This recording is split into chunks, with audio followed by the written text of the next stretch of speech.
Pickaxe.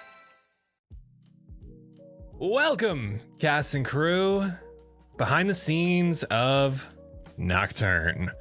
This behind the scenes is going to be going through episodes. I am so not stalling to actually go research this right now. 42 to 49. 42 is the end of the Masquerade arc. That is when you guys walked across the bridge, got lost in the woods, and were traveling back to Vallaki. And 49 being the episode we grieved our lovely Theren and made our way out of Argynvost Holt. And we will be yapping about this, that, and everything in between. I will say, sadly, we do not have May with us today, just due to scheduling issues. We did have to knock this out pretty quick, given holiday times coming up. But we do have Jose, Betty, and our lovely Theren, aka Vince, with us today. We have a bunch of listener questions from everybody, and I think we can just jump right in, folks. I will say that the start of this, I guess you could say arc, the in-between, the Lost in the Woods into our entrance back into Vallaki, holds one of our most viral TikToks that we have now, which is... What? Yeah. It was the scene of Alizzato and Danica. That was... Good stuff. Yeah. Oh! Where... I thought you were talking about in the woods itself. Oh, no. Yeah. Oh, that's my bad. Once we got back to Vallaki. I'm like, when the fuck did we talk to Danica in the woods, dude? Like, the woods was pretty quick. You guys made quick work of that travel. The Liam's tiny hut coming in freaking clutch, dude. that was Thank God. so good. That was pretty good. I did. That was one thing that didn't go as planned. I had to kill people because of Betty. Sorry, Ryan. I was trying to tempt you with that. I don't know if you remember when you were on watch in Lehman's tiny hut, that Yes. carriage pulled over and you were trying to said, get its "Fuck attention. no." And you said, nah, we're not going. We're not leaving the hut for that. Good And I was luck, like- babe. Good luck, babe. And I was like, well, dang, I did put kind of necessary, not necessary information, but a breadcrumb in there to lead you to Berez, the place you guys are currently Yes. going to, the Drowned River, or the Drowned Village. And I was like, well, I guess they're gonna die tonight, so they can find them in the morning. Whoopsies. But yeah, that was one thing that I wanted to talk to you guys about is poor old Danica. R.I.P. R.I.P. man. That was good. Yeah. I think it was awesome.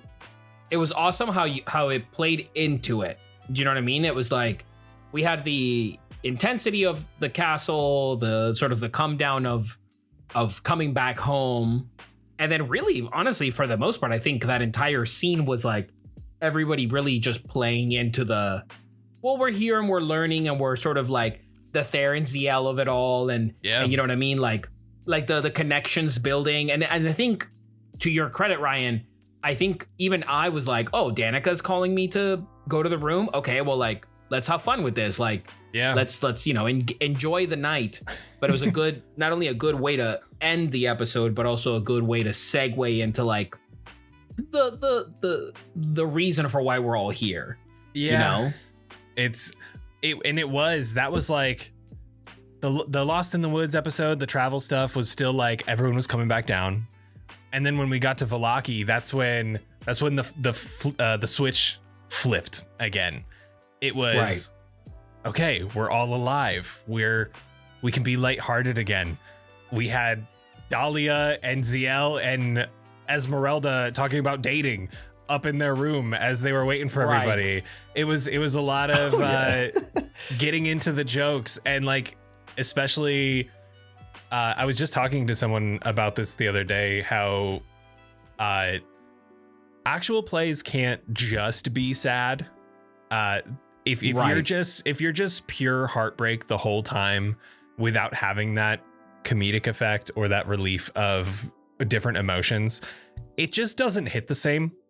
And I think that episode was the exact example that I gave to why I think we just do it so darn good. Because we had the entire episode was lighthearted and was joking and was this like witty banter between everybody just picking on each other while still diving into, oh shit, Dahlia realizes that she has to talk to Cade and give a serious answer about something. And now how do we go about doing that? And there's planning involved. And then the lead up to Alizzato going up to Danica was the children making fun of Alizzato. It was all this lighthearted goofs. And even you, Jose, going up to the door, gave like a joking answer to when she said, who is it? You're like, the best beard in Vallaki with a little pep in your step. And then you responded with something like serious that then I then responded with, all right, fine. Like in that same attitude of like, all right, well, like we're all just having fun here. Yeah. You know? Yeah, that was cool. And then that instant sort of like refocus, get you to think about the characters again and the situation. That was awesome. So yeah, that was great. That was one thing I was super impressed with you, Jose, was the moment when it went from that playful sort of, well, look at me, I'm the best beard. And then you just flipped the switch immediately and you got directly into the full lock in. Oh, yeah. Right. So you did, just to throw it out there too, you did so good in that entire scene. I was so impressed with you. You always impress me. But that was one of my favorite scenes. That whole thing, I was just sitting there with like my hands on my chin. And I'm just like, oh, more, give me more. Like, it's so good. That was I appreciate it, my dude. I appreciate it. Oh, that was one of that was probably one of the hardest scenes for me to roleplay that I've had as a DM. Was Danica. Yeah. Really? Yeah. Tell me more, Ryan. I don't know, something about it got me, especially like, dude, I was choking myself up when I was like, dude, I have to ask this guy to drop kids off at an orphanage. Dude, but okay, hold on. Say your point, and then I'll give you another point to that. Because I thought it's like you framed it so perfectly. But sorry, go ahead. Say what you were gonna say. No, tell the audience how you were gonna hurt us even more. No, I think I just loved that scene so much, and it was so hard because Danica was like your only ally among Vallaki. It was someone that Alizzato had known for a long time, which is why Danica didn't know who to call. And the first person that came to mind was Alizzato. Alizzato is a regular at the Blue Water Inn, and Danica saw you at the masquerade. So it was like, you'll know what happened. I'm so sorry I have to leave this to you. So please. Yeah. No, that was essentially, same thing. And I think to Vincent's point, which by the way, thank you very graciously for the comment, but it is because I think one thing that I really like is that I get to be the person that's like in this world that's already been going through this when Theren, Zielle, and technically Tanis and all of the other characters apart from Dahlia that have been like coming here. So it is kind of cool. Oh, it is easier to be able to say like, I can have fun because I'm actually having fun to not face my problems, only to then be like, oh, that's right. But like, I actually do have some very serious problems that affect the people I live with. But also to your point, I don't know why I made the choice early on for Alizzato to be like just an old man that hates kids. But like, the way that I also framed it was like, oh, but let it be him who has to be the one to take care of the kids. You know what I mean? Yeah. So it's like, I think also like in the sort of cliche way. It's the perfect way to really see the heart of the like old, curmudgeon little old man. Oh yeah. Because like, no, it's not that I don't hate kids. It's that I don't want to be responsible for them. But if this person that I really appreciate and has been a part of my life is asking me for this favor, like, I mean, come on, you know what I mean? Like, well, what am I going to do? Say no, Exactly. So that was awesome. Yeah, that was great.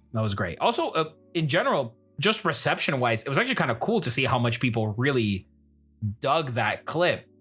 Yeah. Because it was like, it was really well done overall. So yeah, it was it was shocking to even me. Like, I knew anytime you have a heartfelt moment like that, I kind of know that TikTok is going to do well, but that one hit Instagram and TikTok and just took off on both of them. To where like that shot our numbers up for a good bit, because everyone was it was the same comment over and over again for you, Jose. It was, well, did you at least kiss the brick before you threw it? That's so just funny. over and over. Yeah. for under that TikTok. I was like, God.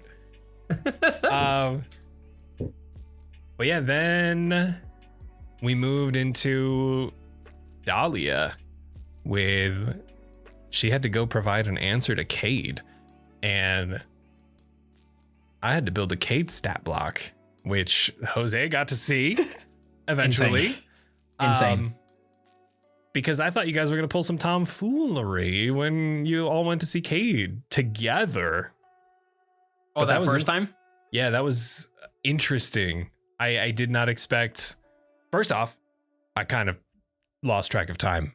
I didn't know when you were supposed to give Cade an answer. I was not keeping track of days. That's the one thing that I find hard to do as a DM, is keep track of like days. But I would love to have Betty yap about her decision to let go. Oh God. I felt like it was not conducive to the I don't know. I think Dahlia's tragedy comes in how alone she is. And she's been alone for a very long time. And I think Ryan, you and I played around with the idea of them like not even being real. Like maybe she's just gone insane and they don't even exist. And I think it makes it worse that they were real and that she could have gotten them back. I think it was more like there's so much suffering here in Barovia, and she would be embarrassed to bring them back and have them see that they failed, that it didn't work. Like, there's nothing more devastating than like your sacrifice meant nothing, right? And so I think more than anything, it was like a way to protect them. And also, I think a way to protect her current party in that, again, it's kind of getting rid of evidence of how many times there has been a try and a fail at trying to get Strahd, right? It's more, it's like, if we're gonna, it has to be right now in this moment, as opposed to like trying to reach for something that has been. And that was hard. It was also like in my Betty's little brain built them out completely, and having to be like, no one gets to know this and they're gone forever, was really hard. It was really sad and really hard. I think that's the only time I've cried so far in this campaign. I was not expecting to cry. It was like one single tear. That was a big decision. And I guess it's something that we can talk about now, given that this is behind the scenes.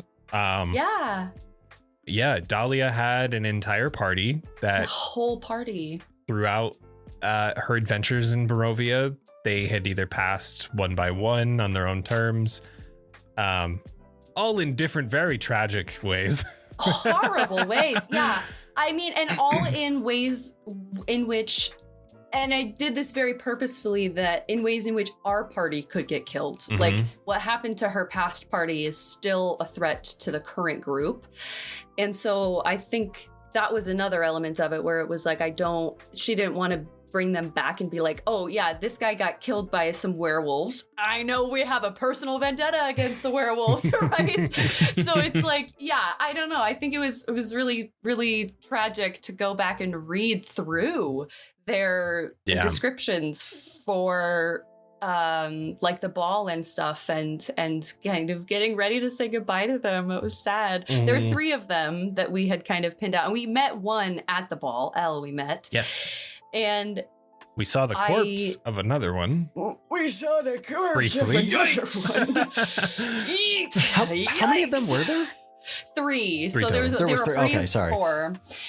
Rowan, who was a barbarian. There was Nori, who was, I believe, a druid. And then there was Elle, who was their cleric. And all died horrifically in horrible, tragic Barovian ways. And it was kind of like, you know, a big part of D&D is collaborative storytelling, but it was really bittersweet, I should say, to have something that was like just Dahlia's and have like she had to let it go and no one knew that was what it meant to her to do that. And so that was another element of like, there's this thing that she carries with her that they haven't really talked about. And there's probably not going to be a time to talk about it because we have to fucking kill this guy. There was one, which I believe we talked about in the last behind the scenes, but the one who kind of led the last fight where you were captured was Mordenkainen, the Mordenkainen from all of the Forgotten Realms lore. Awesome. Which is something that actually someone brought up recently. Did someone clock it? Someone well, we had people recognize Mordenkainen, but someone also brought up a good point, which is I don't think something that you have really spoken about, Betty, as Dahlia. Was they said, wow, if she was going toe to toe aside Mordenkainen, how fucking strong was Dahlia before Strahd got his hands on her? Yeah. And now she's level 6. And now she's level 7. Yeah, back to nothing. That's I think is like one of the hardest things to kind of wrestle with is like totally such a good point that she literally was fighting with like the wizard of Dungeons and Dragons, the Dungeons and Dragons mage, and Strahd just ripped her to pieces in every single way. Power-wise, her soul, her spirit, right? Her body. I think that's another thing we don't really talk about a lot is like physically what Strahd did to her and like took from her in that way. But it's kind of like I don't know, in a whole way, her character is an homage to like how much Barovia takes from everyone. Because every character has some horrific backstory of something horrible and tragic that occurred and that something got taken from them, whether it be a person or an element of themselves or any of those things. So it's like, and I'm interested to see if it'll ever come back, if it'll ever circle back to it, or if it's kind of just like something in the ether that's just another tragedy in Barovia. We do have, there was hints at it when Dahlia was spoken to when the beacon was lit.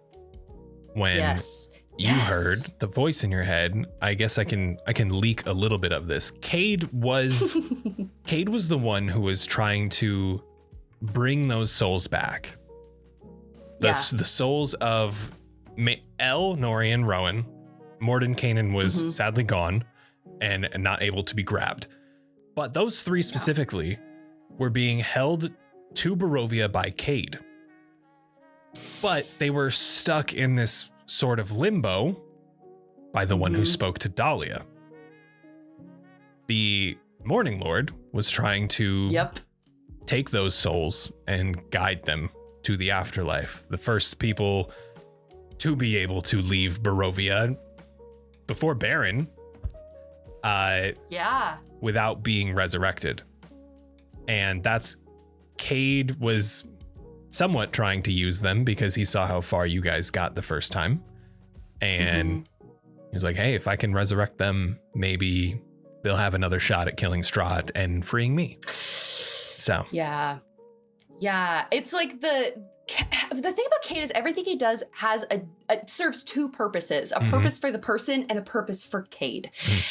And that was the other thing that I think was like, I don't want to bring them back so you can use them. Yep. Like, that's the last thing that they would want, the last thing I would want. You're already using our people and one of us in May, right? In Zielle. And so it's like, I don't want it. You're evil. I don't want to give you more fuel, right? Fair. But I think now that like the connection, or well, you can cut this out if it isn't, is the connection between Strahd and Cade like a known thing? I don't know that it is it? It is known from Strahd has spoken about it. Yes. Strahd spoke about it to the party, though outside sources probably not. Like the common Barovian might not know where Strahd got his powers from, though he was very open about it to the party. Right. Yeah. Yeah, and then there was that moment in the well, I guess is this beyond the BTS of when we were in the chapel? No, that would have been the last episode that we were covering. Yeah, and so in the chapel, she's like speaking to the Morning Lord, knowing that this is who has them or had released them. Yeah. So now there's that complicated relationship with that deity, and it's like, is there any deity in Barovia that we don't have beef with in some way? Yeah. Like, so it's just, yeah, that was really tragic and sad. And thank you, Ryan, for doing that scene with me, because ouchie wah, that was painful. Yeah, I'm right there with you. Don't worry. I remember you. Yeah. I remember you sending me a message after we were finished, and you were like, in all caps, like, that was sick, but with like crying emojis after. Yeah. It was something along those lines. Sobbing. Yeah. I'm sobbing, but that was rad. Yeah, very that. But speaking of sobbing, we moved directly to Argynvost Holt after that. And nothing happened there. We can skip it and we just keep for going. Real. The end. You guys somehow got your asses handed to you by spiders. But then oh yeah, fucking spiders, nuts. dude. For no reason, yeah. That was No reason at all. I feel like No reason at all. They just got our asses anyway. Yeah, there were multiple people asking in our listener questions and over in the Discord, hey, if speaking of, this is going public, head on over to patreon.com/castparty. You can join for free and get access to our Discord. We're all in there all the time. Come yap. That's where we take our listener questions. And hey, if you want to throw us some tier subs, have at it. It all goes back to supporting these wonderful creators. So, multiple people asked, what does the group do that surprises you? Some variation of that question. You guys heard the spiders. You guys saw the spiders. There was so much knowledge of these spiders. And Zielle's like, let's go in. Let's just go in. Why not? Let's go in. We don't give a fuck, Ryan. I know it. And it was so funny because Unfortunately. I tried to give you breadcrumbs and most of the time they don't work. And that's okay, because I want you guys to do what you want to do and what your characters would want to do. And that was fuck up some spiders. And I love that. So Real. But ain't it always funny how it's always that encounter that is the one? yeah. It's not another one. It has to be the fucking spiders. Yeah. If say we beat up all the spiders, I know like one or two got away. Mhm. Would we have gotten anything? No, there was no loot in You that spider fuck. room. I made Motherfucker! I made loot on the spot because you guys got beat up so bad. We're like, help, Ryan, help. Yeah. So it's like, I gotta reward you for something for that. Because you did kick some ass.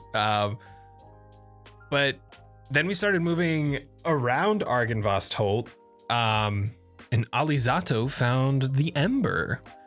The little tiny ember of Argynvost.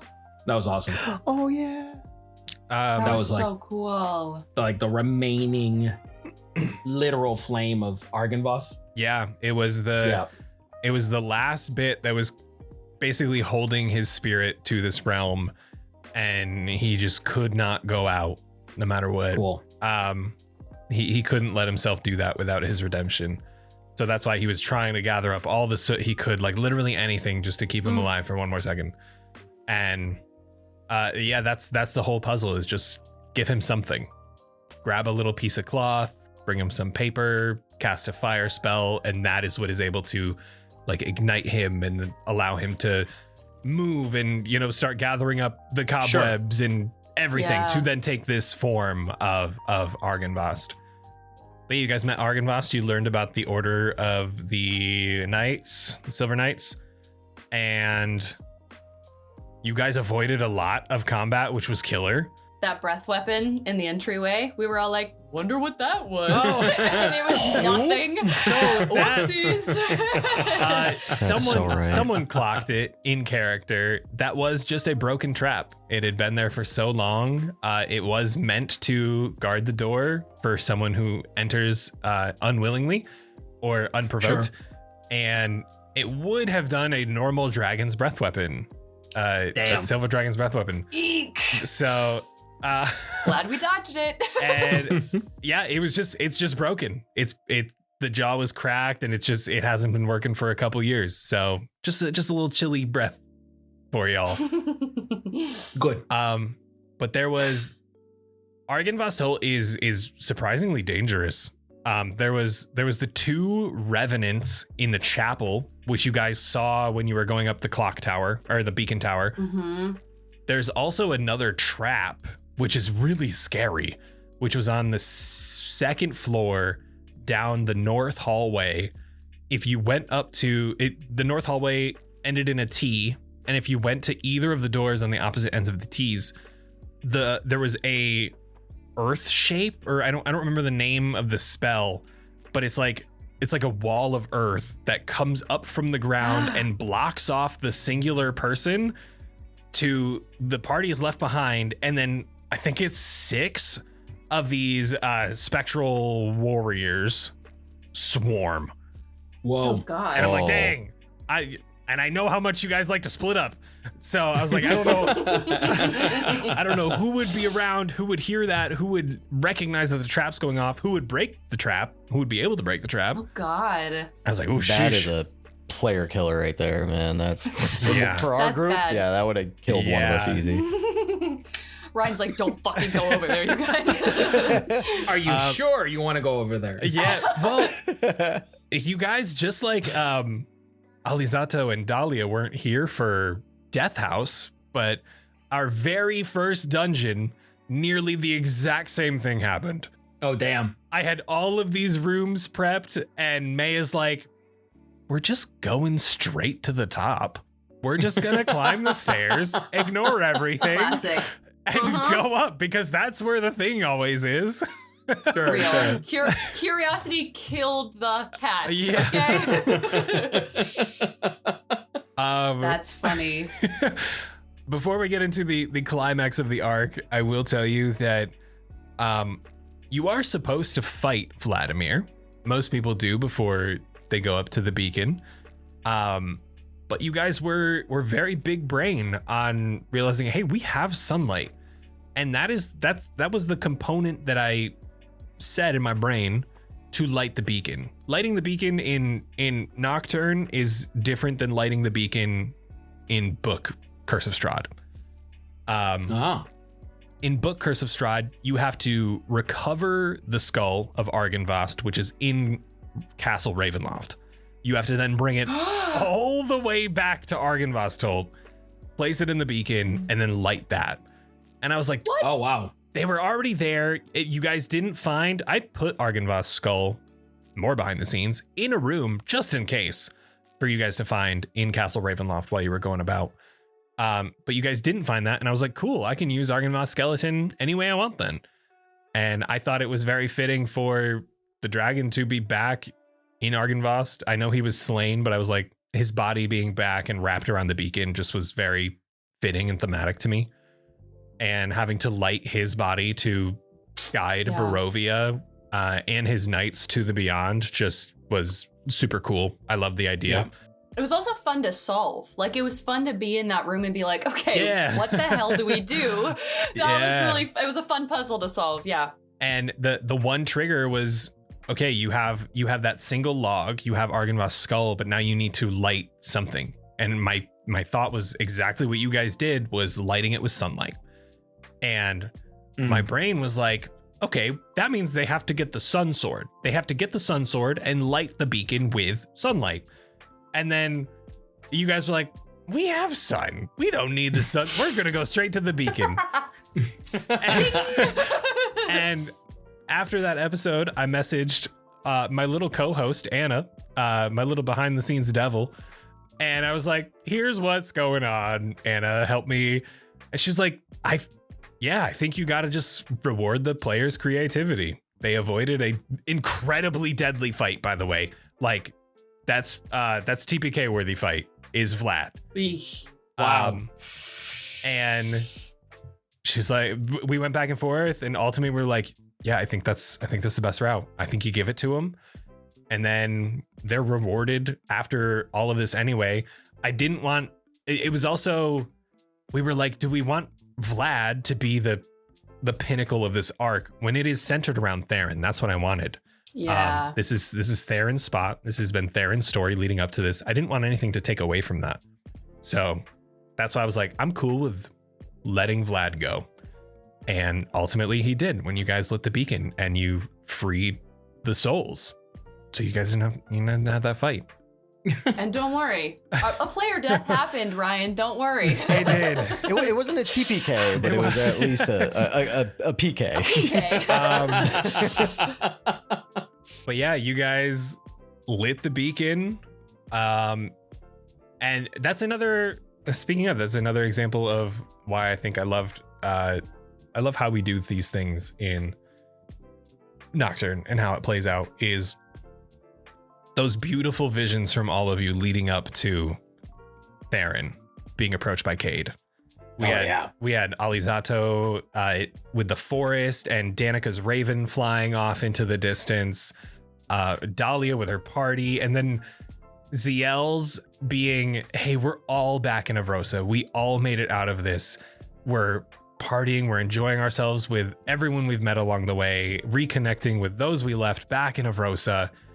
And I'm staring at Theren across the floor, and we just give each other a smile because we feel safe and there's nothing to worry about. And then ending with Theren and Cade's approach to him, and insane.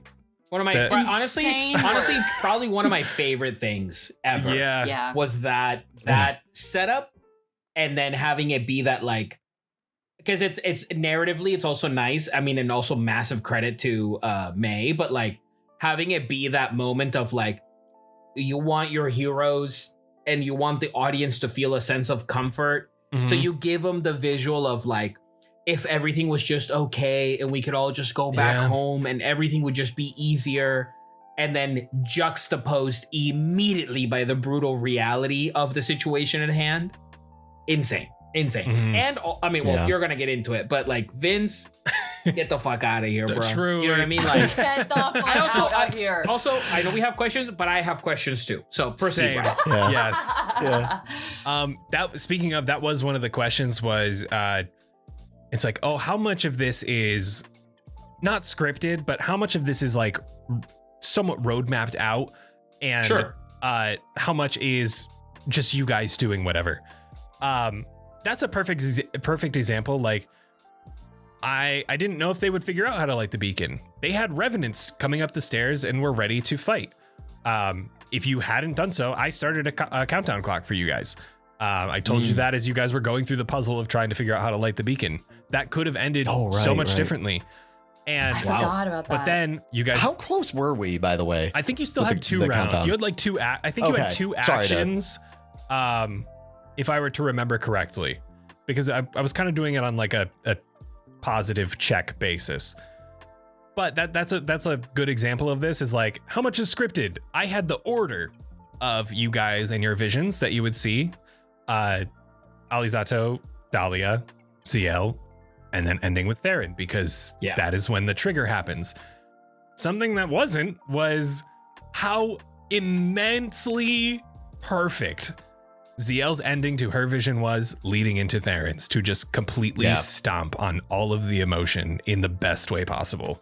Yeah. And like that bring really impressed me bring how it she did back that, to man. reality that we're in Yeah. Barovia and this has to go down. And the fact that she did not know what was about to happen, No. and the way that it Right. just, God Nobody damn, man. did. It's crazy. Yeah. But yeah, then it was time, and this is where I'm letting Vince yap. I know you've been waiting for this. Vince, take the floor, please. Oh God. So this is something that I know some people. I think I saw a question or two about it before. That some people had asked was, how long have I been planning on this? Was it something I planned on? Blah blah blah. Ryan and I have been talking about this for, oh God, a year? Yeah, I mean, this specific scenario, yes, months and months and months. Yeah. But it was, again, it's another thing that was planned from backstory purposes, but completely switched throughout the whole adventure, because I did not plan to offer you a second deal. I was waiting for you to figure out how you would save Baron in Barovia, and the second deal came about. I didn't know you were going to accept it. I thought you would deny it, given the parameters. And then after the deal was made, it's like, who do you choose?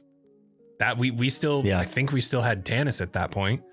In that's one of those things too, where when I say that, like, Ryan and I have been talking about this for a long time, we didn't know, like, yeah, I'm just gonna give myself to Cade, basically, or like to the whole situation. I'm not going to just take my own life. That wasn't planned.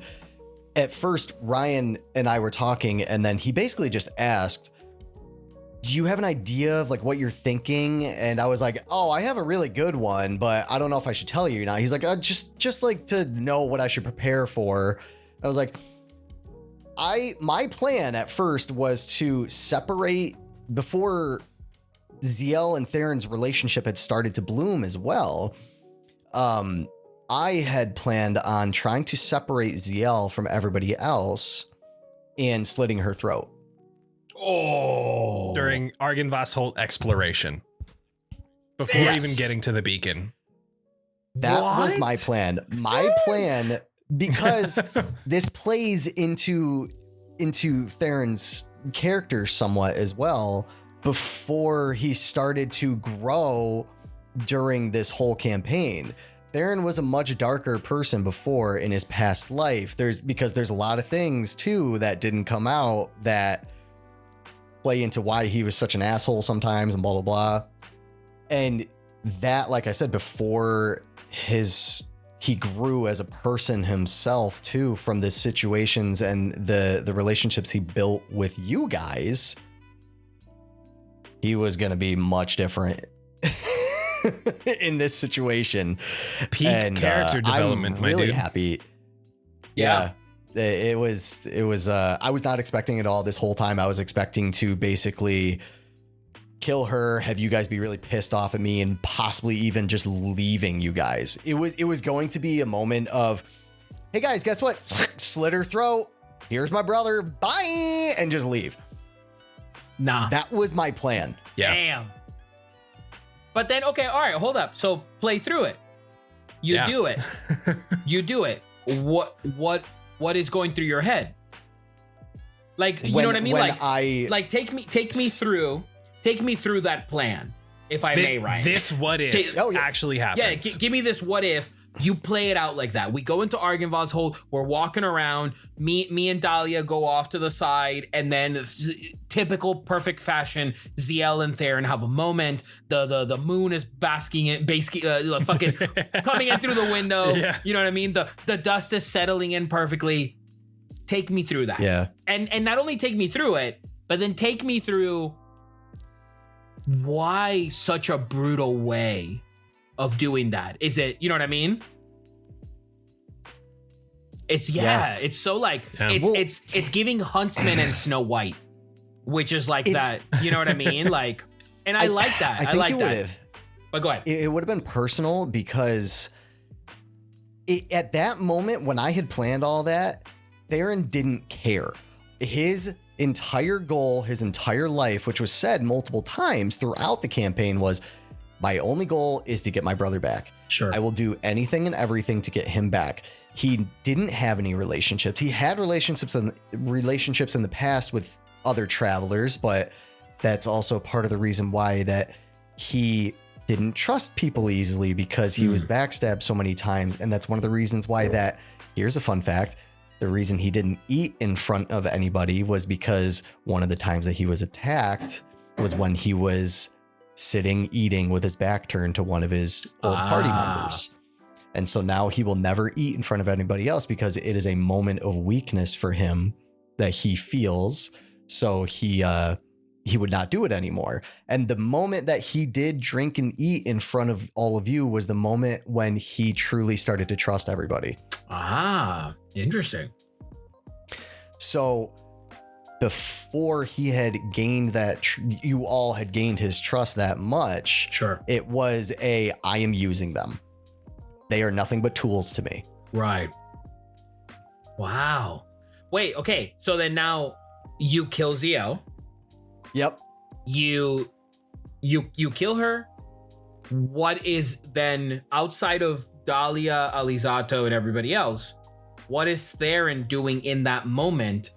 Having had the relationship you've had with Zielle up to that point, what is that slashing of the throat instant moment? What is the moment of, the main character sort of realizing what they've done, if at all that even is a thing that you're going through? Because I'll tell you this, to your point, that's always been one thing that always got me about you with Theren, was always like, oh damn, he very much is.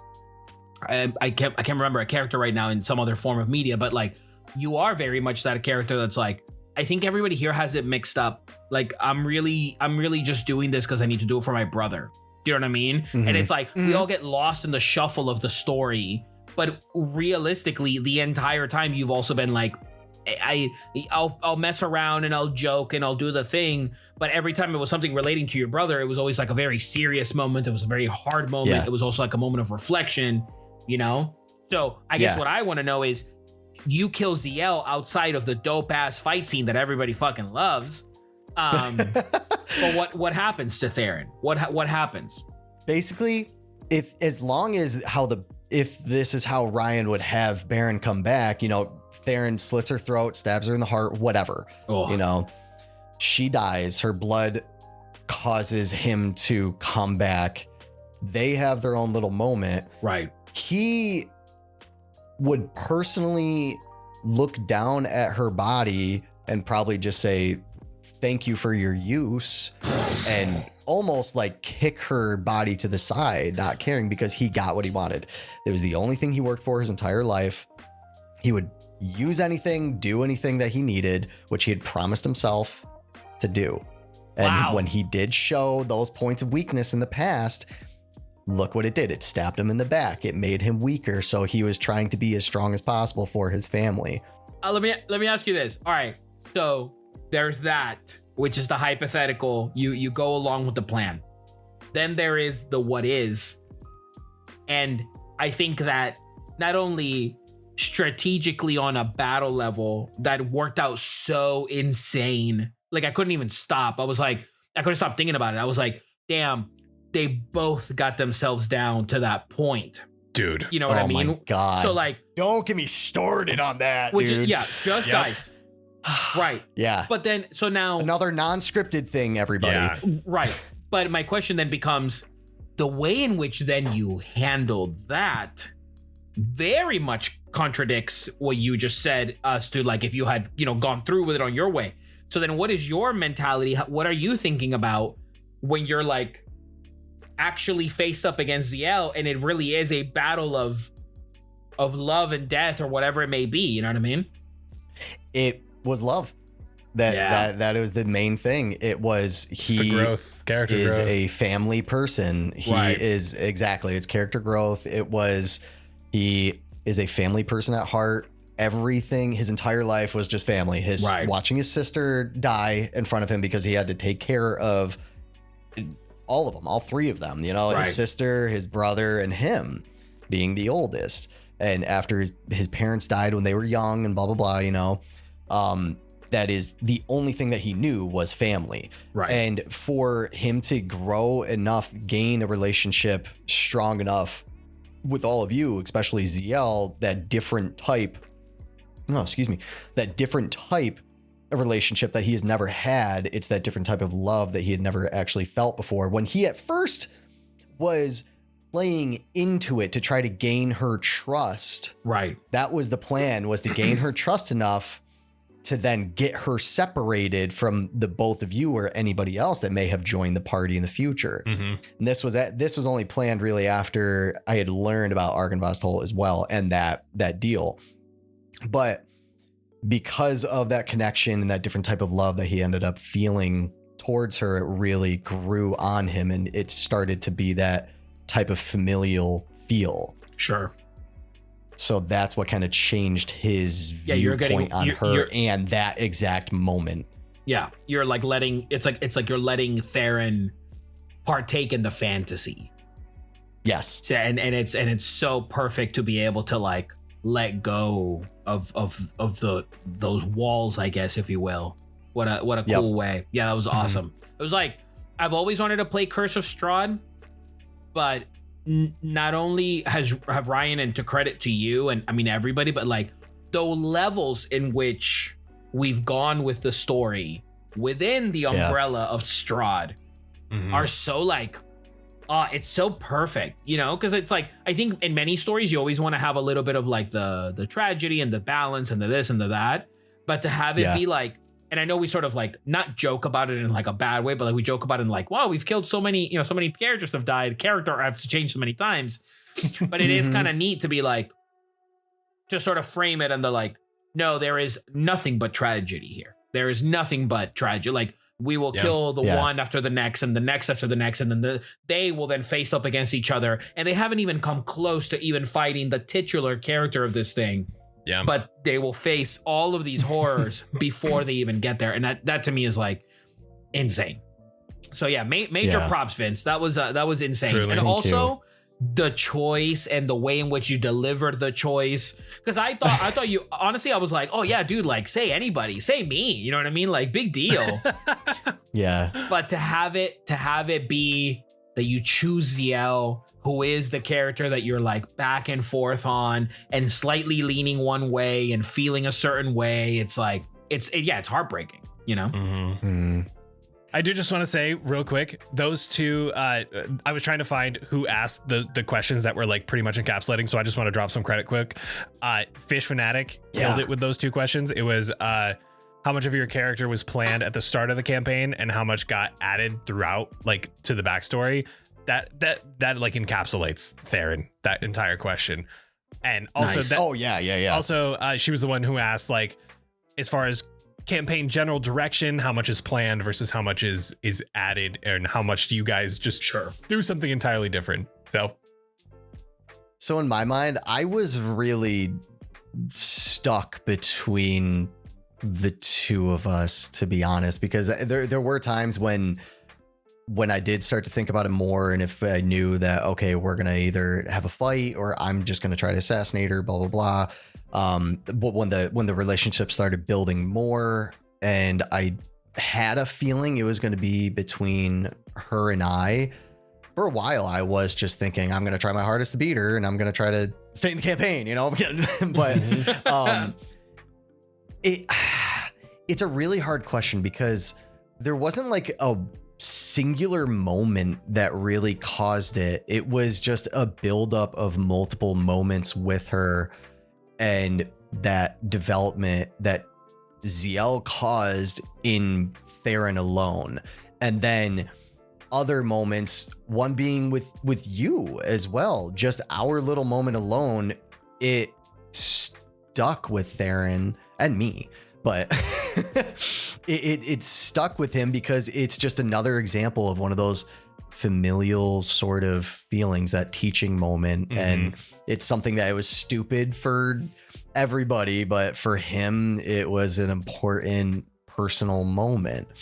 And after losing somebody that he just started to view as somebody he respected and almost like a brother with Tanis, and losing it immediately, and then having this drunk bearded asshole come in and start making all this fun, and he hates it, and yet it's just like that younger brother sort of like always poking you, trying to make you laugh, and you kind of miss it when it's not there anymore, you know? Right.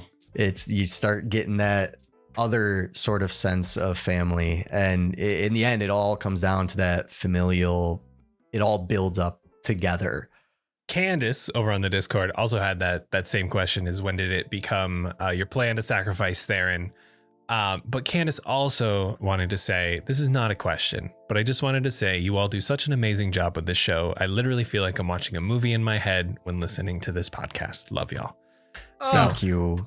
I just wanted to include that in there, especially because I didn't know if I would be able to ask that question if it was doubled up. So Vince, is there anything else that you want to say before we jump into listener questions? Or Jose/Betty, do you have any other specific questions before we open it up? What the fuck would you guys have done if I ended up winning and I come out?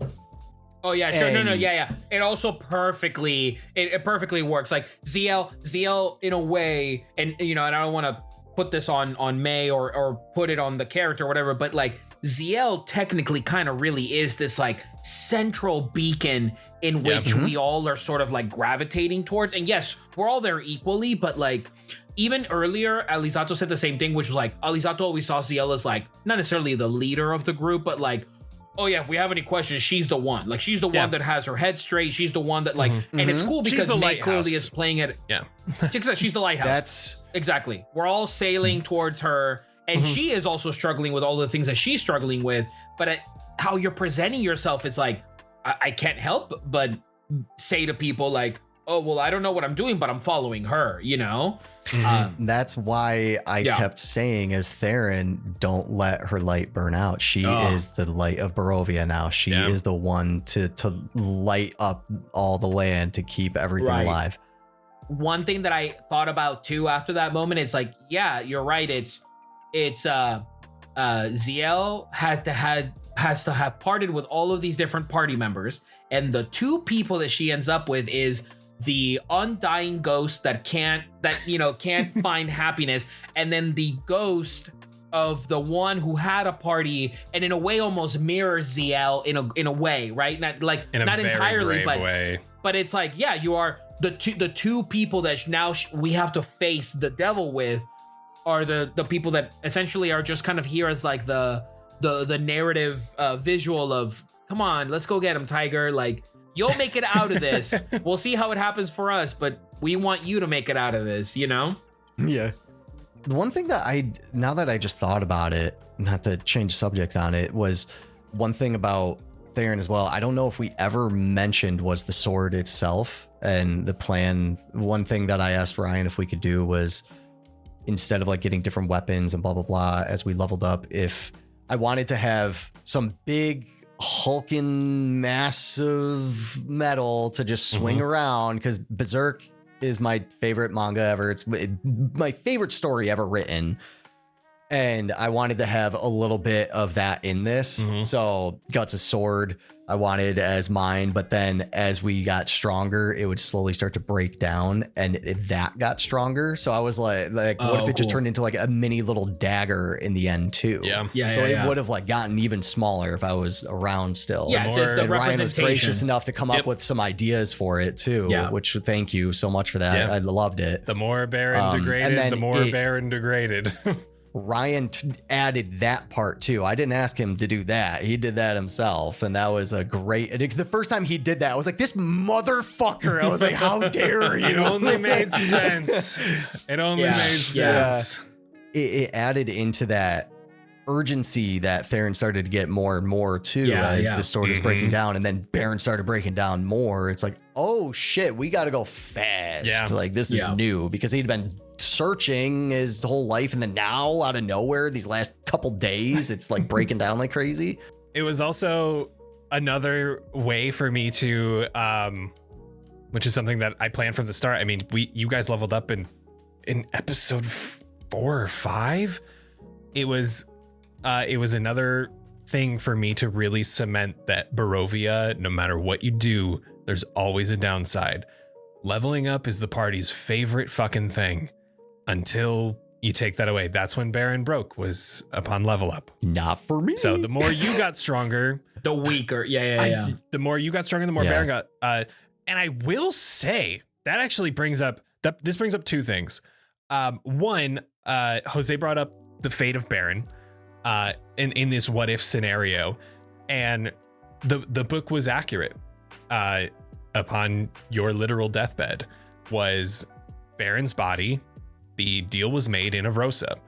That soul was to be sent back to Avrosa. It wouldn't be able to connect to the plane. That's why Baron was breaking down so much. It didn't belong in Barovia. It belonged in Avrosa. The deal was made. You got your blood, and Baron is indeed alive, roughly around the same age that he should have been to this day, to the present day. And he is back at the Enchanted Hearth. That is where he was sent, because that's where you were previously.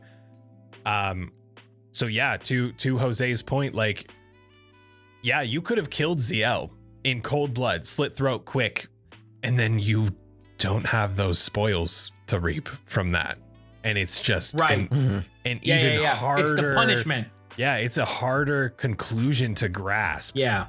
And that's exactly just like the end. It was like you made the right choice. If you would have been alone, wandering Barovia, trying to find a party to kill Strahd, you ultimately dying alone, just to, exactly like Alizzato, recycle into a new body. You don't remember Baron. You don't remember why you're alive. You know you have to find someone, but who, where, what? Just to recycle that entire life cycle all over again, over and over and over and over again. The one thing that I did not, we didn't even talk about this, Vince, was what happens if you ran out of time? Oh my God. Cade's deal. I didn't even think of it. The reason you're a warlock is because Cade provided you powers to work for him in the meantime. The stronger you got, the weaker Baron got. If you hit your peak of Cade's ability, what happens to Baron? What happens to you? How would Theren change being at full Cade capacity, you know? That's something that we never really talked about, because I knew it would be way down the line, but that was right. Like the third secret option. Yeah. Alternate ending. Yeah, alternate ending. Man, I just have to say though, I'm so happy the way that things did turn out in the end. Yes, of course I wish that I could just finish the whole campaign with you guys. I would die for that. But the way that it did end, I thank you guys so much for giving me the opportunity to give that character development. Again, it just keeps going back to that character development with him, because he was completely different up until you guys. And it, like, the more I'm thinking about it too, it's a lot like with Guts and Berserk, where I'm not going to give spoilers and stuff, but his development from the beginning until the most recent chapter that's come out, I like realize now a lot of it is kind of like how Theren went from the beginning to the end of his story. Sure. And it's really, really interesting. It just made me really happy thinking of that. So thank you guys so much. It's my little love letter to thank you, Vince, as well. And an incredible character that will be cemented in Cast Party history for a very long time. So t-shirts. What would Theren do? What would Theren do?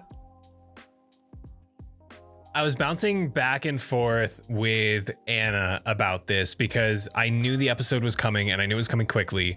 And I was like, I want it to be fully centered around Theren and Theren's choice of Zielle. But I didn't want to only have an episode with us three. And then I was like, okay, but how do I get Alizzato and Dahlia involved? Or how do I get Betty and Jose involved?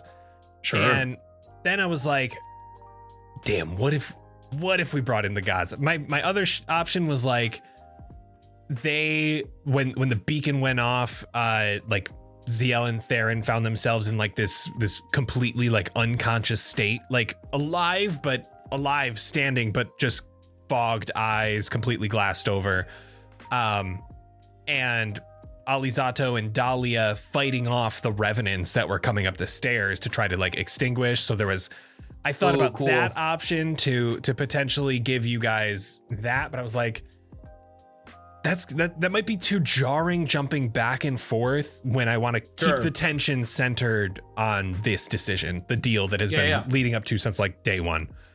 And then I had the idea of Cade and Suni joining the fight, and that's when I was like, all right, this could be kind of sick. And then Cade and Suni have a fight that is built on their love, that is built on their hardship, that is built on that is then juxtaposed with Theren and Zielle trying to, you know what I mean? Because it's like, yeah, you're right. Like the viewers, and at least for me, it's like you're sort of always rooting for Zielle and Theren, where you're like, you ship them, you want that ship to go out of the harbor immediately. But there is I think even when I started talking with Betty about it, and with you, Ryan, as well, it was like, oh man, this is the coolest fucking thing, because it's like the ultimate versions of the two people that are here are just mirrored and fighting. And I think for me also, I think one thing that got to me is like, once we were like dealing like crazy damage, it was also kind of that thing of like, kind of the theme that we're playing with in this campaign, which I think is like, Cade, had a hand in the situation with Strahd, and in a way, it, brings in Zielle to the fold in order for him to get that outcome. You know what I mean? So there's a lot of that tug and pull. But when we're dealing that amount of crazy damage, I mean, in my head, I feel like there is this element of Cade. It perhaps can't really necessarily kill Suni, and perhaps Suni is not necessarily going to kill Cade. They're just sort of letting out this aggression because they are gods. But down below them, the people that they have chosen to champion are literally fighting for their lives. You know what I mean? And while they have a lover's quarrel that they're just like bickering about, and yes, it is very tragic, and Betty played it exceptional. You know what I mean? Like the way in which that's playing out is really great. But then like, realistically, the people that actually have to face these things are making the hardest choices in their lives, you know? So yeah, I thought it was really, really cool. It's exactly like Zielle said it in the follow-up episode. It's like, I'm sick of being playthings for gods. And that's exactly what it was. Like Jose, like they're just at this point, like they're exes that are just, we're here obsessed with each other. Yeah. We keep coming back to one another. We have this tension. We have these unresolved emotions. Let's just have it out while we can, because we're here, because why not? It's almost justified that our followers are fighting, because then that gives us the opportunity to like engage in this fight. Yeah. We have this moment in time, but also you go to the mortal side of things in the mortal realm. And these two are literally fighting to the death over the decisions that were made by gods. Quote unquote. But there was another question from Snipey, which was, can we expect to see more god showdowns? Because I need more of Jose as Cade and Betty as Suni. I am Sunday.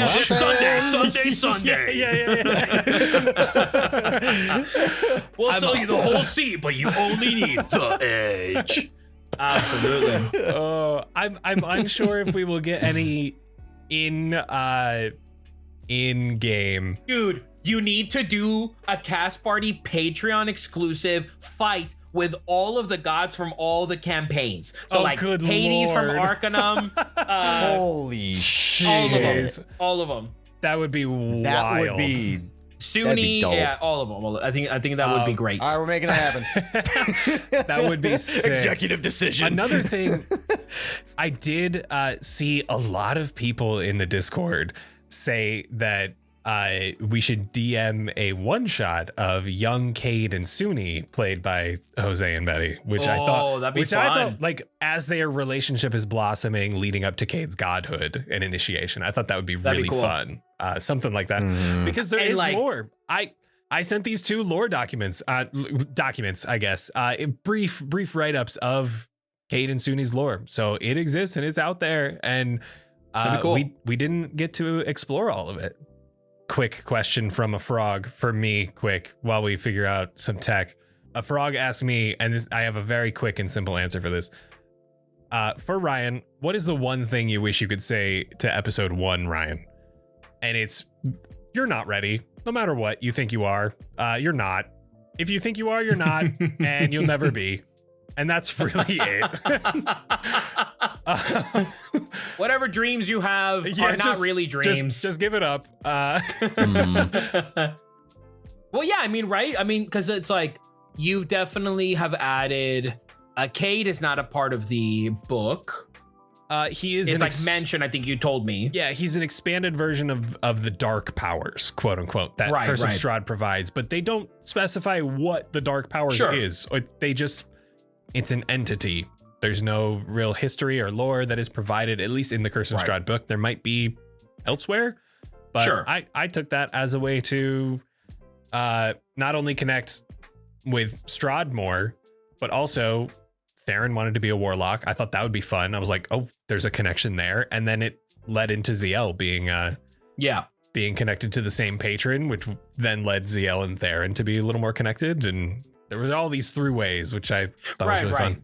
Which is great, which is essentially the point that I was trying to make too, which is like, you've also done, and I think that happens in generalized DMs, it's like, you have an idea of what you would like, but it's not until you start playing it out. And that's also the other thing too, it's like, you are following certain things from the module, you know, not necessarily want to go, you know, into that, but there is also that element of, you have to allow yourself to like, you know, you can definitely follow it and go at a certain pace with the book, or you can sort of allow yourself and the players to like really kind of just run with it and then just progressively figure it out. And eventually, oh, look, and now we're back in the adventure, or now we're back here where I really wanted us to get to, you know? So, I think it's always really, really cool how that works out. But yeah, man, like phenomenal work overall. Like I love that. I think it's the reason it's fun because we've done a lot of like, I mean, you guys have definitely done way more stuff before. Like you graciously allowed me to like join, but like playing Strahd, I think has also been really fun because it's like giving viewers that like, it's a similar setting, but a completely different, you know, way of approaching it, you know? And I think that's a really cool on brand thing for Cast Party, at least if I'm able to say that. Yeah, 100%. You know? I got a question for Vince right here that I'll knock off while we're going. Vince, this is a kind of deep one from Bowie. Okay. This is Bowie said over on the Discord, while I personally believe Theren as a person has always been a bit passively suicidal, and that eventually culminated into his final decision, he definitely tends to be a bit hypocritical as a character. Mm-hmm. When questioned by the party before they reached Argynvost Holt, Theren specifically states he didn't want to bring Baron back so he could rest, but I started to wonder if he in fact was talking about himself. Ooh, Bowie. Yeah. That's Bowie. A good one. No. Yes, Theren is a hypocrite. Thank you for picking up on that. That is part of what I had talked about in the past, like earlier, about him doing whatever the hell he can to get his brother back. And that is a hard habit to stop.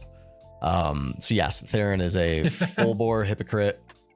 Just because, and he knows it because, like I said, he's going to do whatever he needs, and he probably is going to forget things that he said too. But with the what was the second part of it again? Sorry, I'm focused on the hypocrite part. It was so good. I'm so glad that you picked up on that. It was Theren stating that he wanted Baron to rest, but ultimately was he talking about himself instead? Yes. And yes, he wants Baron back. He wants Baron to rest, but it was partially me, which is something that I did want to come out here, was wanted him to rest from the suffering of being stuck there and seeing everything and not being able to do anything at all. And also, like how you picked up with, he wants to rest as well. He is tired. He is done with everything. He is done with all the suffering. He is done with all the agony that he has gone through, that all of the people he is with is going through, partially because of him as well. And just he's done with the turmoil. Yeah. He doesn't want everybody suffering anymore because of him. And I that's think something that he realized. If I may add in there, Vince, and not to like, yes, not to minimize your choices nor anything, but it's like, but isn't that like the best kind of character, right? The character that's like gung-ho about this thing, but in reality, it's like, you know, it's always so much more deeper than that, right? It's like, yeah, like you want Baron to rest, but it's like, yeah, okay. And then once Baron's rest, then what happens? You know what I mean? And then once that gets accomplished, or then to Ryan's point earlier, which is like, and then what if you don't get Baron safe? You know what I mean? And then what? You know? But in reality, it's always a conversation about the fact that you would go as far as you will to accomplish your goal, because in reality, you just want all of it to stop, right? That's the end goal.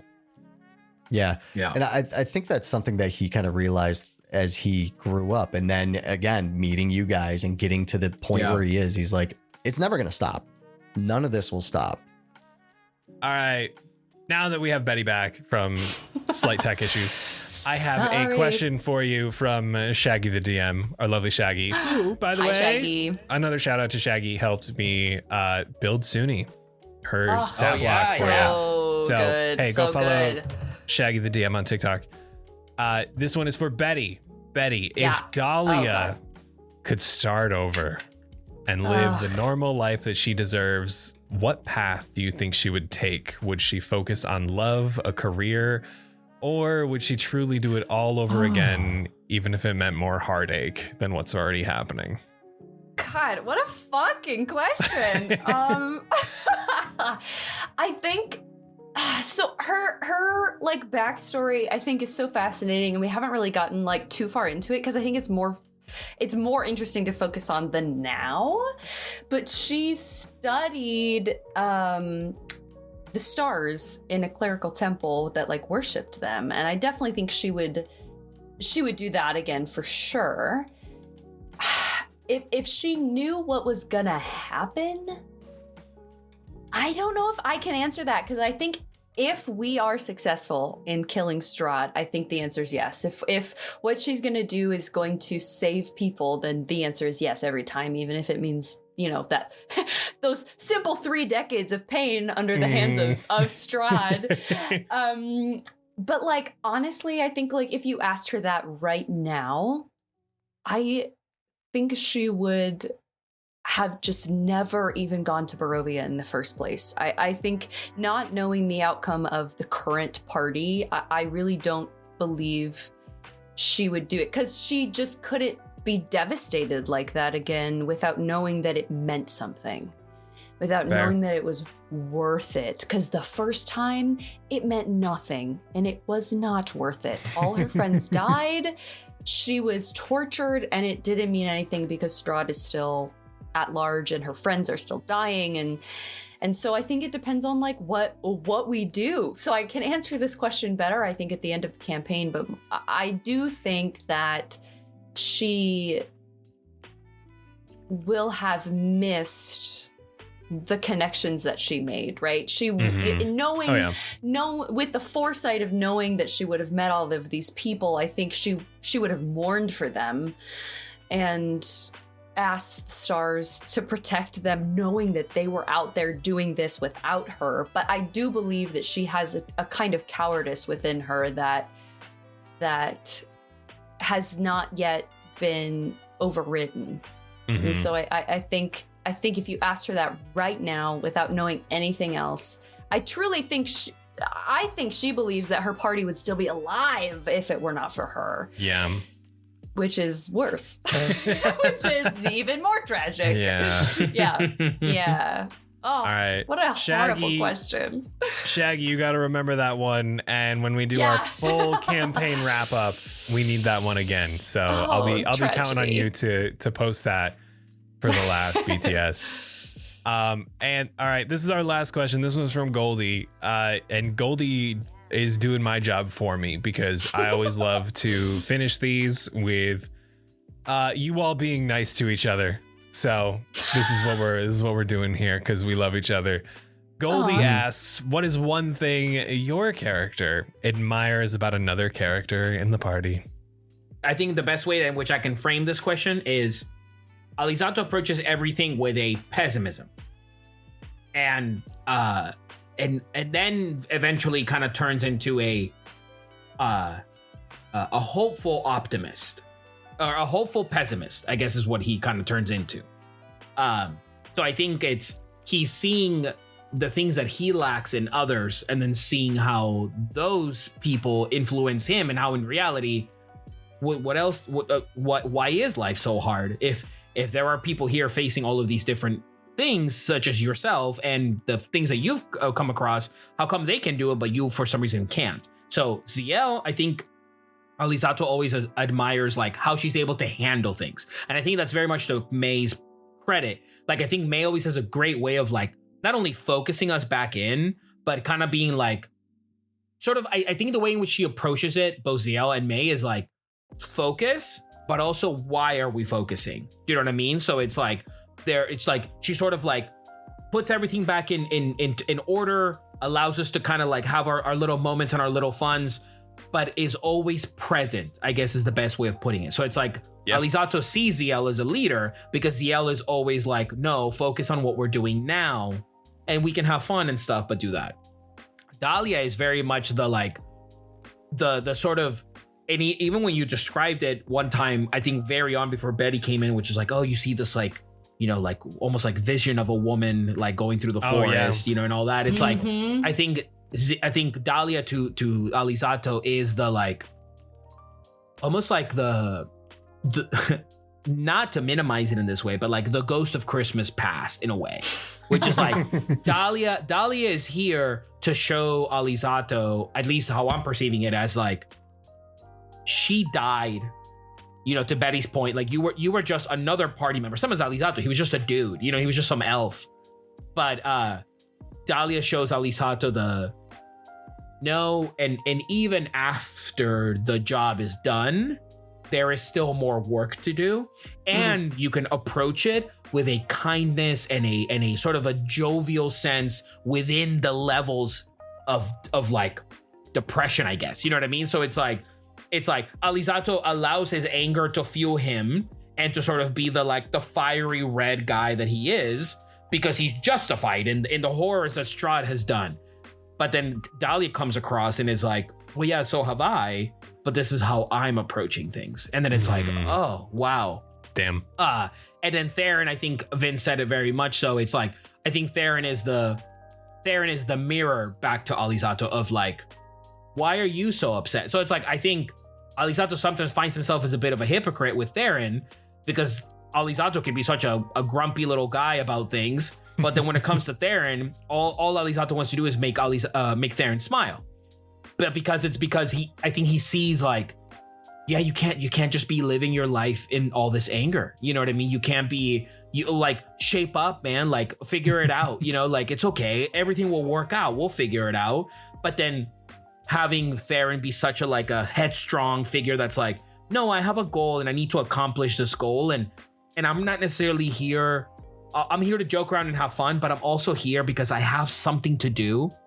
And Alizzato is kind of like faced up against I guess maybe internally it's the like, yeah, but you might not succeed. And if you die, you'll end up just like me. So enjoy the time that you have here. And then Theren being kind of, so essentially almost like there is the brother sense, but I thought of it more as in like that friend that you desperately want to be close with. And you kind of can, but they have so much more other things that they're dealing with that all you can really do is just try to be there for them, you know?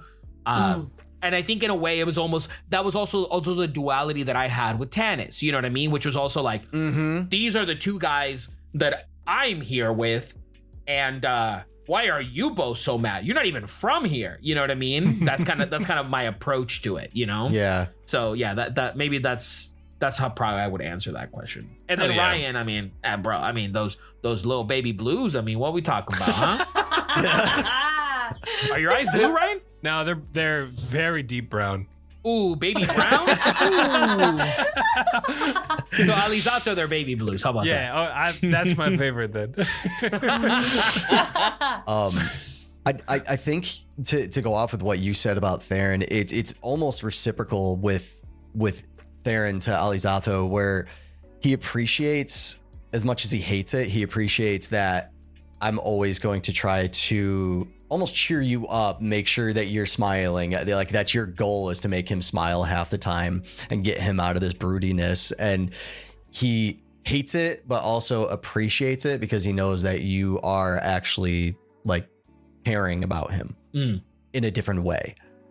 And that's something that, like I said, he hates it, but that's just him being him. And he secretly is like, all right, asshole. And you're like, yeah, you're making me happy, you dick. Like, stop making me happy.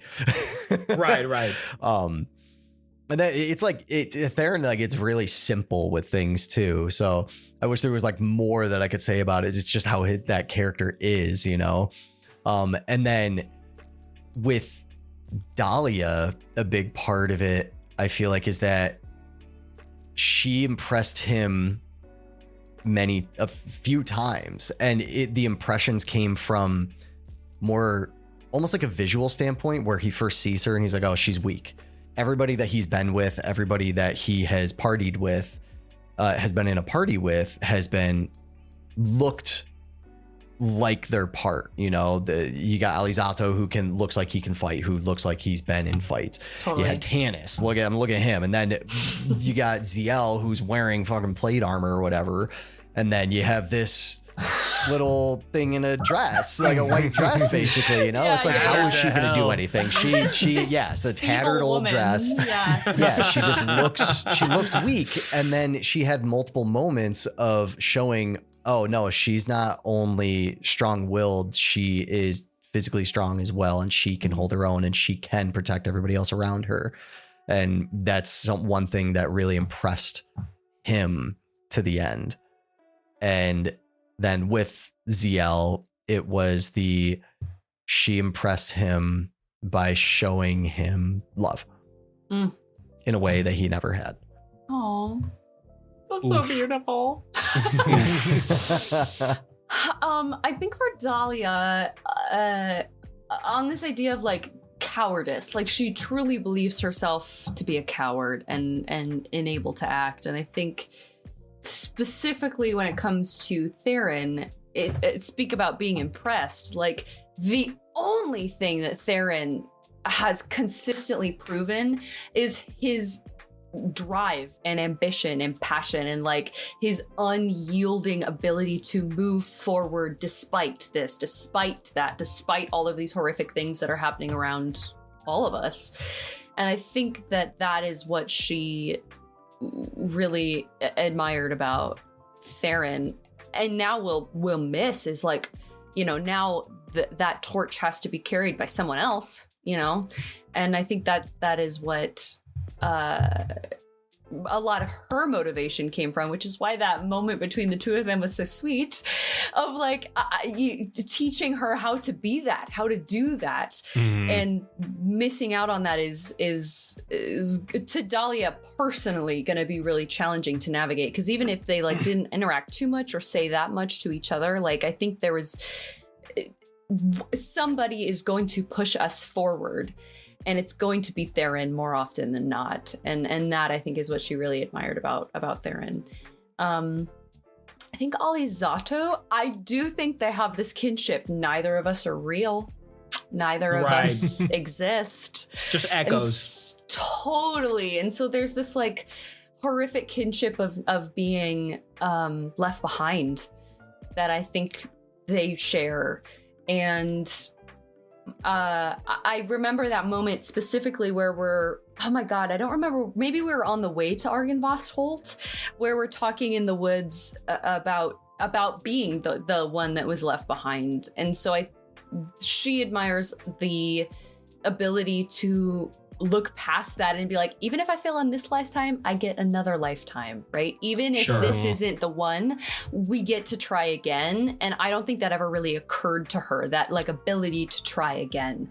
And so I think she really admires that about Alizzato. And then I think Zielle, I already kind of spoke to this a little bit about this idea of the opposites, sun and moon, and the ability to like shine despite the ever-present clouds and the literal vampire lord trying to kill us all of the time. And Zielle specifically, I think we've already kind of talked about this a little bit, but this ability to be the lighthouse, everyone kind of turns to Zielle, and I think Dahlia really admires that ability to lead. I don't think she possesses, and more than anything, I think it's like a fascination. Like, where does that come from? How did you build that muscle to be able to be that backbone in a way of the party? And I think she really admires that. Yeah.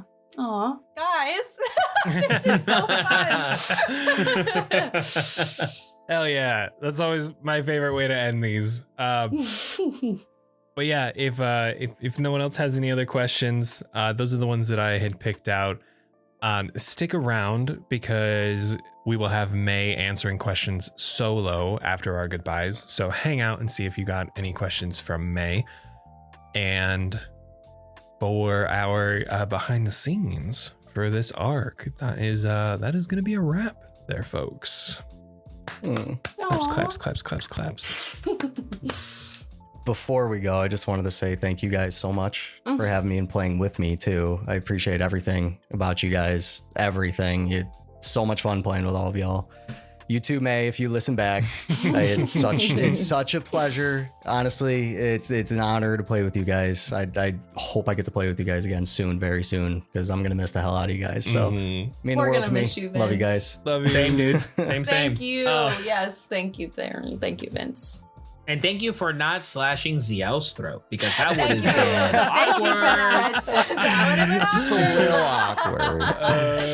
It's just, I can't say it enough how much this whole thing means to me and how much you guys mean to me too. So I want you guys to know that no matter what. You know? Absolutely. Thank you for your brilliant storytelling throughout all of this, Vince. Truly. You absolutely It's knocked been it a out hell of of the a park. ride. 100%. I'll tell you this. 100%. In the time that I've known Ryan, it's like there's always this funny conversation, which is always, this is how many episodes I think we'll do, right? Yes. And then it never happens. Yeah. But I think it's always, and this is also a compliment to you, Ryan, but it's like, it's always perfect that it doesn't happen that way, because you find that stride and you find that like, no, I think we can push this a little bit further, and this requires a little more attention, and this requires this. And I think in that is a testament of like, oh no, like, you know, the reason we are having such a visceral reaction to the Theren thing, and you know, Tannis was definitely heartbreaking, but Tannis for Alizzato was very early on, so it was kind of like, that's heartfelt. That was fresh. But it's new. But Theren is like, no, dude, now I've spent sessions playing with you. Yeah. So even when it happened, I literally went, oh, dope. Now he's going to play as Baron for the rest of the campaign. You know what I mean? Yeah. But then 100%. when you were gone, it was like, oh shit, like that's you know, that hit. Yeah. So yeah. Absolutely. It hurts. Oh, yeah, I did have people ask me. I didn't answer back yet because I knew that we were doing BTS. I will not be returning. This is it. I am not coming back. I did not have another character made. This is it. I hope you guys enjoyed it. Thank you all for listening very much. And all the kind words that people have sent me as well. Yeah. I've had a few people message me and, oh my God, you all are incredible. My God. And it wasn't due to not having Baron in the plane or like anything like that. Sure. We are, I hate to say this, but we are coming to a close on Nocturne. And it didn't, Vince and I were talking and it didn't feel like Theren was the perfect end cap to that story. And finding another way to weasel another character in. I didn't want to devalue Theren at all because 100%. of how much Yeah. everyone. I mean, it's so clear if you just go on the Discord for 2 seconds. Yeah. And trying And to talk find. about keeping the stakes high, right? Like it Exactly. keeps it Right, so real for you all of us. have that's something permanent. to fight for so hard now. Yeah, that was the thing that Ryan and I talked about because we, like he said, we talked about, do I come back? Do I make another character? Do I play as Baron? Like I had ideas, he had ideas, but then we both came down to the conclusion of, no, I'm done. That's it. Like it's because we're coming to the end of the story as well. His story is done earlier. Yeah. Brutal, Crazy. man. And that's just how it goes. And it's So, like it is honestly the perfect tipping point going into this final. We have I wouldn't even call it an arc, but you guys have one more artifact to get, which will maybe be. I'm not even going to say an episode. I'm not going to say. do it. I'm You not have- going to give us say a one number more. of episodes. Come I'm not going to do it. But you have You're one more jinxing artifact to yourself. get. It is not a big place. It is a ruins of a village that was swept over by a river. There's not much there, Sure. Mm. which is ultimately going to end in Strahd's wedding, which you guys just got your invitations for. Oh my god. Mhm. And that's it. I will let you know that the wedding is our finale. Finale, I say, but the wedding itself, I mean, you guys are back in Castle Ravenloft. There's exploration to be done if you guys want to do so. Look at how long we spent in the masquerade. Right. But the wedding is the pinnacle, the very end that I have decided for Nocturne. So For sure. Well, yeah. Well, It's gonna Damn. hurt like a bitch going out, but God. we want to thank each and every one of you for listening, for joining us, for mourning our lovely Theren, and we will see you in the next one. So stick around. We will absolutely have Vince for our very last like big whole campaign behind the scenes yap. Aw. And maybe Christian too, if he is around / wants to. But till then, we'll see you in 2 weeks. Bye, everybody. bye. Bye, friends.